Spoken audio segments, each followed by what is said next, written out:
তো যাইতে যাইতে রিপনের সাথে দেখা হয়ে গেল। রিপন দেখানি স্কুলে যাইতেছে এই বৃষ্টির মধ্যে, আপনাদের দেখাই দিছি। হেডফোন কানে দিয়ে কোথায় কোথায় কোথায় স্কুলে যাইতেছি। তুমি কোন স্কুলে পড়ো? 9 স্কুলে। 9 স্কুলে না? এই বৃষ্টির মধ্যে যাইতেছি জন্মনিবন্ধন ঠিক করুম।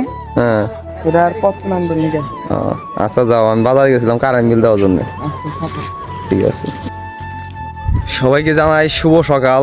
ও আজকে সকাল সকাল তো অনেক বৃষ্টি, তো আসলে বৃষ্টির কারণে অনেক দিন ধরে আমরা ভিডিও দিতে পারতেছি না। তো দেখেন ওয়েদারটা কীরকম। আমি একটু পিছনে ক্যামেরাতে দেখাই, আপনারা দেখেন আমাদের রৌমারিতে বৃষ্টি হইতেছে অনেক। তো আশা করি দিন ভালো হলে আমরা আপনাদের মাঝে আবার সুন্দর সুন্দর ফানি ভিডিও দিব। তো আপনারা যারা আমাদের অনেক মিস করতেছেন, আমাদের ভিডিও অনেক মিস করতেছেন, তাদের জন্য বলতেছি আশা করি খুব শীঘ্রই আপনারা আমাদের ভিডিও পাবেন, এমনকি মজার মজার ভিডিও পাবেন। তো সবাই আমাদের পাশেই থাকবেন, ভালোবাসা দিবেন। তো সবাইকে ধন্যবাদ জানিয়ে শেষ করছি। আল্লাহ হাফেজ।